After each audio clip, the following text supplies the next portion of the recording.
Hello, welcome to today's story. If you're ready for a journey full of suspense and unexpected twists, be sure to hit that like button and subscribe to stay with us. And now, let's dive into the story. The courthouse slept under a heavy gray sky. At dawn, the first drops of rain tapped against the windows like secrets begging to be heard. Inside, cold, fluorescent lights flickered awake, one by one, casting long shadows across the marble floors. She moved before the city did. Wearing a faded blue uniform, she pushed a janitor's cart across the polished hall, her steps soft, precise. Her short black hair curled slightly at the nape of her neck, still damp from the morning mist. Her hands, rough from years of work, moved with steady rhythm. Spray, wipe, repeat. She did not hear the buzz of the security scanner coming to life, nor the murmur of a sleepy guard sipping coffee by the front entrance. But she felt the courthouse breathe awake, like a great machine grinding its gears.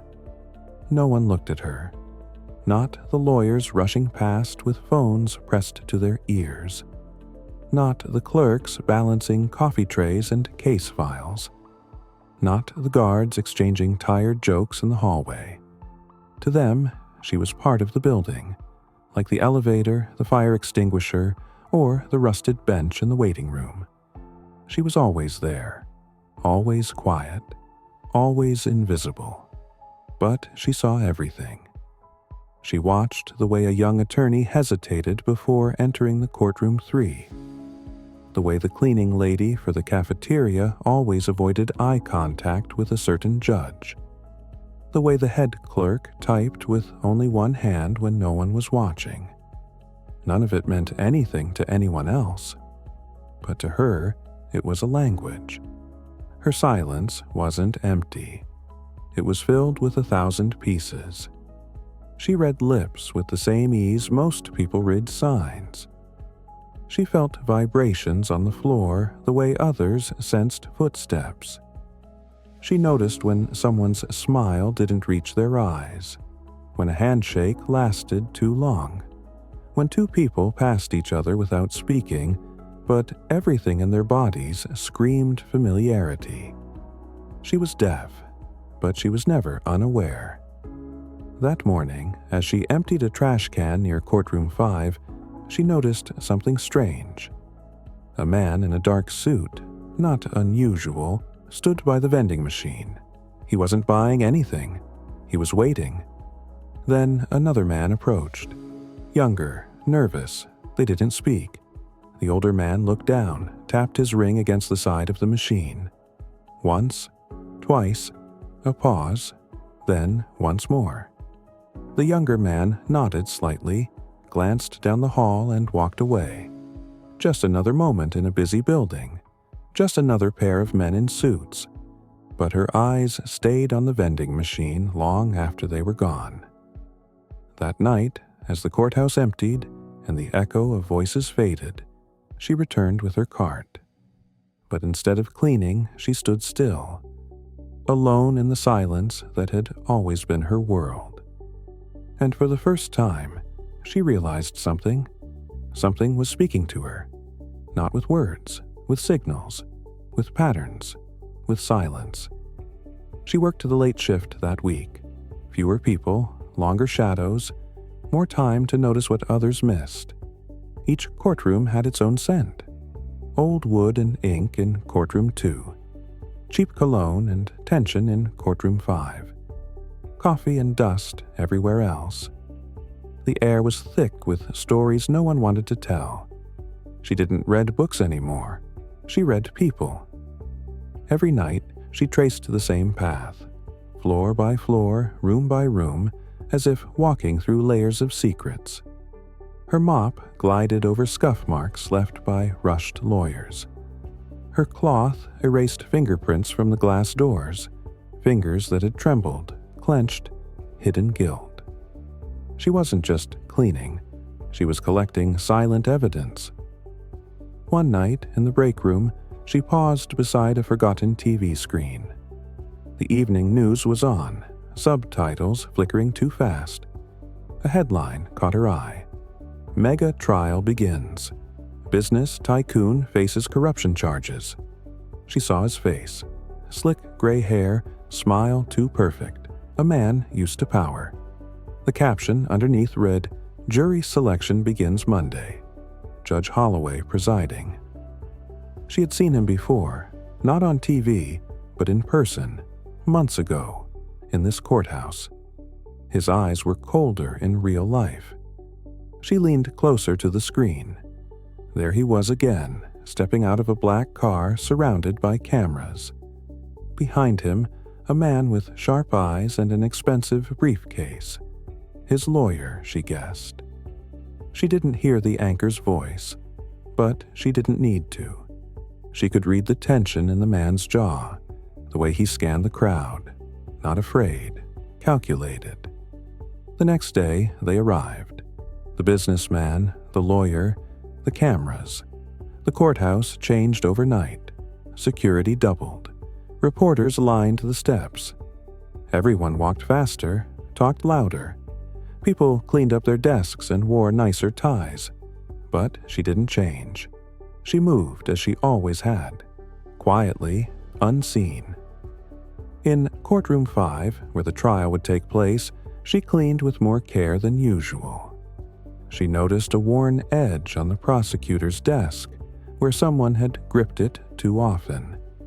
She saw the scratch marks on the defense table, faint but fresh, and the air felt tighter, like something unspoken was pressing down on the room. Then she saw him again, the businessman. He entered with calm steps, but his fingers twitched when he thought no one was watching. His lawyer whispered something. The man didn't respond. She couldn't hear the whisper, but she saw the moment it landed. A shift in the man's eyes, a flicker of concern. Gone in a second. The trial hadn't started yet, but something was already breaking through the surface. She didn't know what the case was about, but she knew this. People lied with their mouths, but their bodies always told the truth, and she was the only one watching both. Monday came like thunder. By 7 a.m., the courthouse steps were crowded with cameras, reporters, police. A helicopter hovered somewhere above, the sound pulsing through the building. Inside, every hallway buzzed with tension. Interns running with papers, officers speaking into radios, clerks double-checking their schedules. But down in the West Wing, far from the noise, she mopped the floor like it was any other Monday. Except it wasn't. She could feel the difference. In the shoes people wore, in the way voices bounced off the walls. Softer, sharper, more rehearsed. Even the judges walked differently. Courtroom 5 had been transformed. Cameras were placed with care. Microphones hung from the ceiling. A second metal detector had been installed just outside. The benches were full before the first statement was even read. She stood in the hallway, out of sight, watching the players take their places. The businessman wore a navy suit, not black. Someone had told him black looked guilty. His lawyer, tall, polished, never blinked more than he had to. Across the room, the prosecutor looked young but angry. A good kind of angry. Then the judge entered. Firm, gray, no patience for drama. Judge Holloway. The room rose, then sat. She watched from the doorway, half hidden behind a cart of cleaning supplies. No one looked her way. No one ever did. The opening arguments began. She didn't need sound to understand the rhythm. The prosecutor moved with fire, eyes cutting across the jury like blades. Her hands spoke when her voice couldn't. She pointed, paused, held up a photo. The room leaned forward. The businessman didn't flinch, not yet. Then the defense took the floor. calm, steady, like oil on water. The lawyer didn't argue, he suggested. He didn't accuse, he planted doubt. Every movement was measured, every sentence a rope thrown just far enough. But it was the silence between their words that told her the most. She watched the businessman's fingers, always in motion. He tapped the table once, twice, then stopped when he caught himself. He looked at the lawyer not like a man trusting his defense, but like someone trying to keep up with a plan already too deep. Something was off. Later that night, the courthouse emptied. Lights dimmed. Voices faded. The story would play on the news, but she had already seen the real version. She stepped into courtroom 5. The echoes were different now, more restless, as if the walls themselves knew a lie had been told. She stood by the defense table, hand resting where his had been, the same spot he had tapped again and again. Her fingers brushed over the polished wood, smooth, but warmer than it should have been. She closed her eyes. She had no proof, no words, but she knew the feeling. Someone was hiding something, and they thought no one was watching. They were wrong. By midweek, the courthouse no longer felt like a place of law. It felt like a stage. Every corridor echoed with speculation. The doorman said the businessman would walk. A clerk swore the jury was leaning guilty. Reporters circled like vultures, whispering into their phones, waiting for cracks. She moved through it all like smoke. Silent, unnoticed, but everywhere. The courtrooms changed each day, but the faces stayed the same. The lawyer, sharp as ever, never rushed, never raised his voice. The businessman, though, something in him shifted. He no longer looked bored. He looked tired and nervous. She caught it in the way he clenched his jaw after a witness spoke, the way his eyes flicked toward his attorney just a second too long. Not doubt, fear. The trial had turned. Witnesses were sharper, testimonies more detailed. The prosecutor had found her rhythm. She pressed hard now, each question a scalpel. She wasn't just trying to win, she was trying to expose. That's when the small things began to happen. One morning, the defense attorney passed a note to the businessman, folded twice. Nothing unusual. But she saw the way he hesitated before opening it. And when he did, he didn't read it, he tore it into pieces. The next day, the judge called for a recess earlier than usual. No reason given. And on Thursday, the interpreter arrived late, but not just late. Distracted. Pale. She wasn't supposed to notice these things, but she did. That afternoon, she lingered longer in courtroom 5. It was empty now. She stood where the lawyer usually stood. She studied the table again.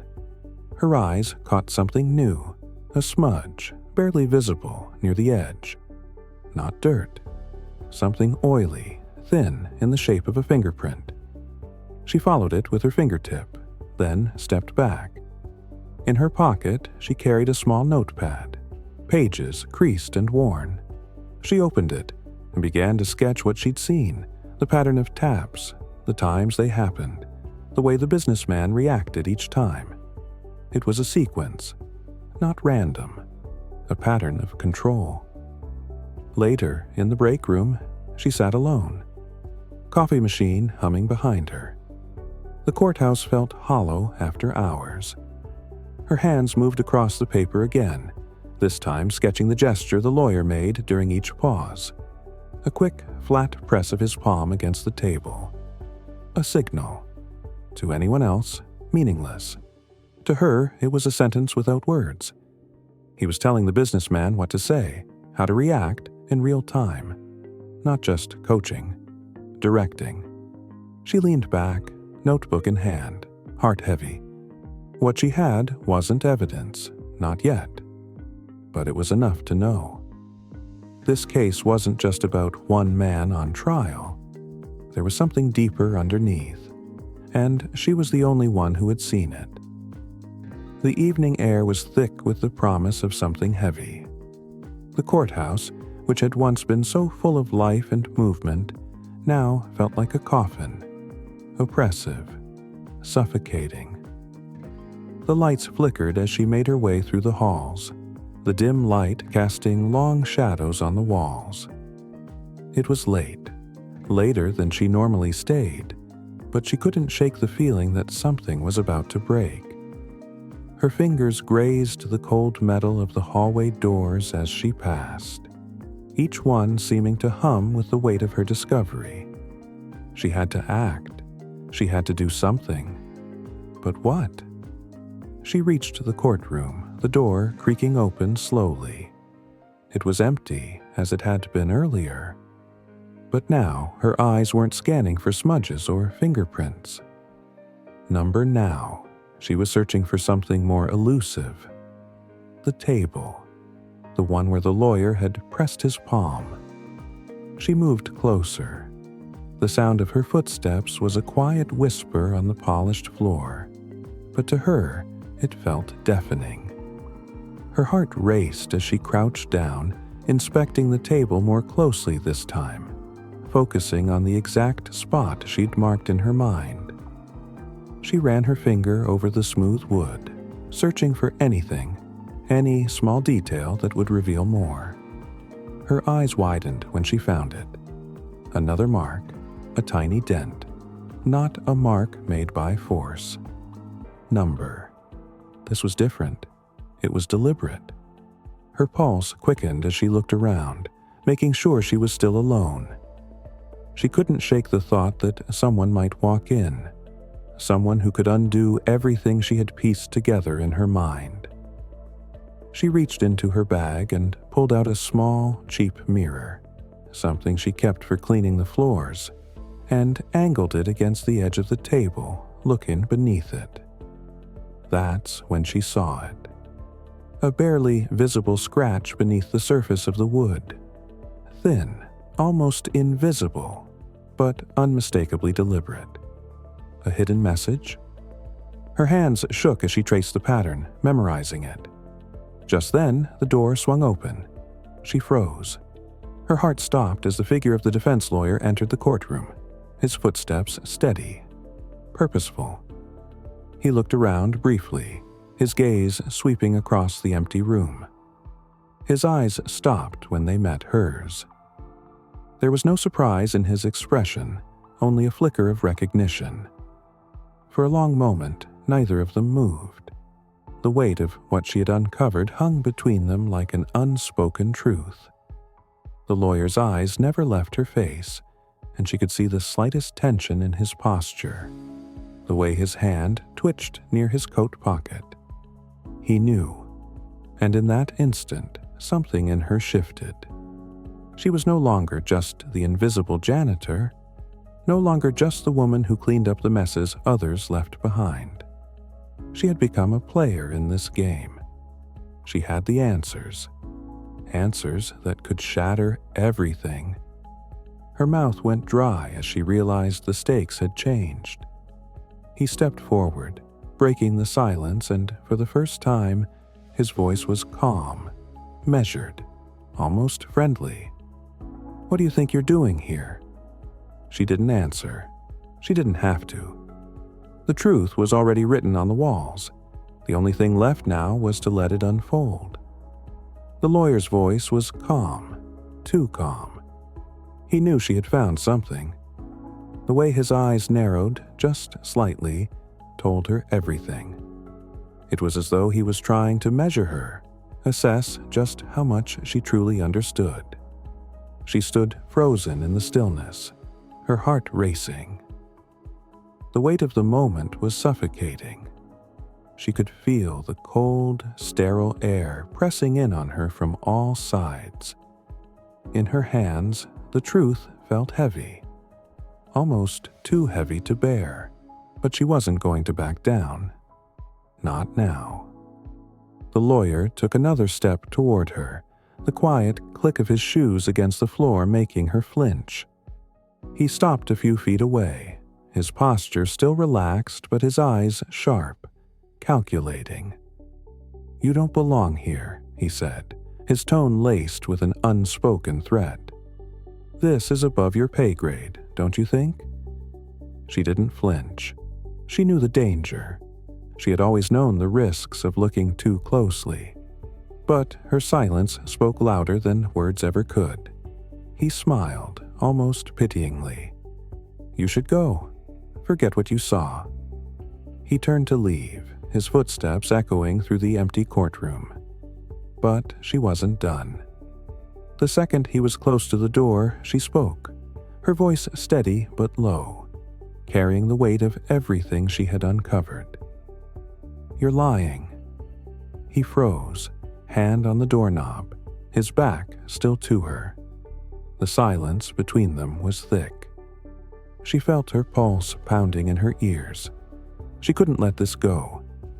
"I know about the message, the code, the dent in the table," she continued, her eyes unwavering. "You thought you could hide it, but I saw it, and I know what it means." There was a pause, a long one. And then, slowly, he turned back around, his face now devoid of the calm composure he had maintained. His eyes flickered with something darker now. Frustration, maybe? Or fear? "You don't know anything," he hissed, stepping toward her. The tension in his voice was palpable. For the first time, she took a step toward him too. It wasn't an act of aggression. It was a stand. She was done being the invisible one. Done being the janitor in the background. "I know enough," she said, the words coming out slow, deliberate. "I know you've been hiding the truth. You've been protecting him. And I know why." Her eyes never left his as she spoke. She was no longer just the cleaning woman. She wasn't someone to be overlooked anymore. The lawyer's eyes flicked toward the door, as if calculating the chances of leaving before things got worse. But it was too late. He couldn't walk away from this. Not anymore. In that moment, she realized something that struck her to her core. She had the power. The truth was in her hands, and no one, not even him, could take that away. The tension in the room reached a breaking point. The silence stretched between them, charged with unspoken threats and the weight of the moment. She was holding her ground, and she wasn't going to back down. "Leave now," she whispered, her voice colder than she intended, "before I make sure everyone else knows the truth." He didn't move, didn't respond, but she could see the storm brewing behind his eyes, the calculation, the recognition that things had changed, and just as quickly as it began, it was over. He turned, his shoulders stiff, and walked out of the courtroom without a word. But she didn't feel relief. Not yet. She still had a long way to go. The courtroom was a cacophony of voices as the trial entered its final days. Tension hung thick in the air, a storm ready to break. The audience was restless, whispers rising with each passing minute. The businessman sat, his face a mask of feigned indifference, while his defense attorney sat beside him, stoic yet visibly agitated. But the janitor, she was still here, and she wasn't backing down. She had spent sleepless nights, her mind racing as she pieced together every detail. The small things the others had missed, the lawyer's gestures, the businessman's reactions, the subtle but telling exchanges in the courtroom. And now, it was time. Her heart pounded as she made her way into the back of the courtroom once more. But this time, she wasn't just an observer. She was about to take action. The court was quiet now, waiting for the next witness. The clock on the wall ticked, each second stretching into eternity. The janitor stood at the edge of the courtroom, her gaze locked on the defense table.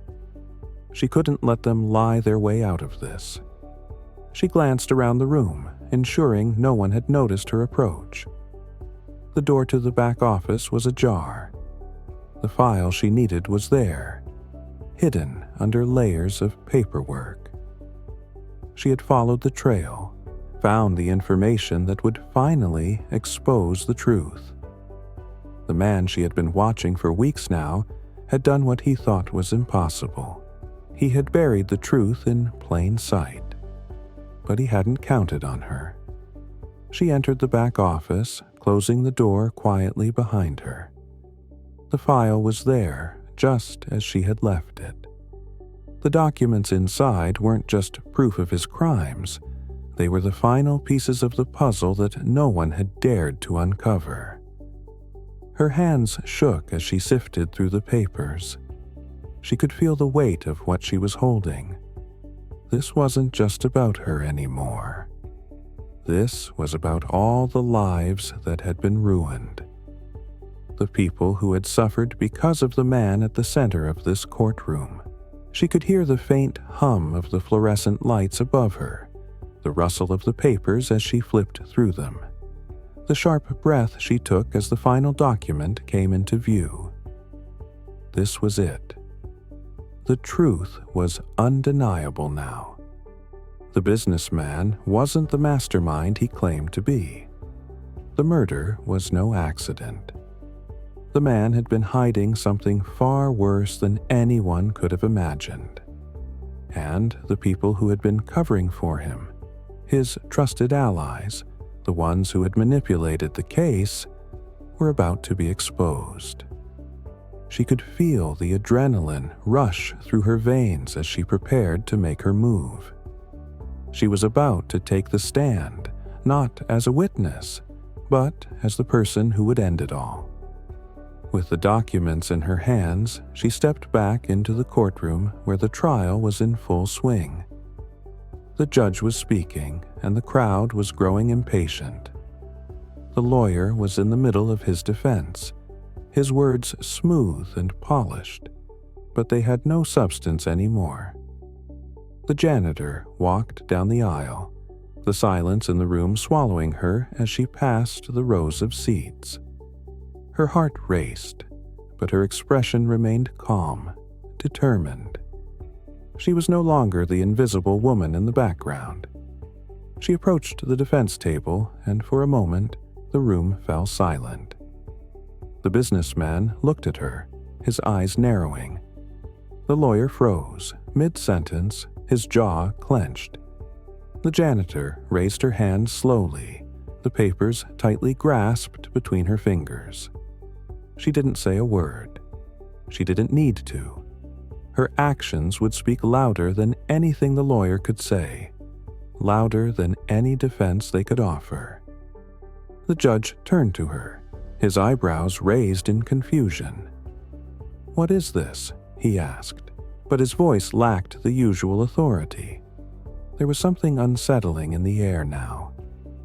The janitor placed the papers down in front of the judge, her hands steady despite the storm raging inside her. She was done hiding. The court murmured in disbelief, the tension thickening. Every eye in the room was on her now, but she didn't flinch. The truth was finally out. The courtroom was in chaos.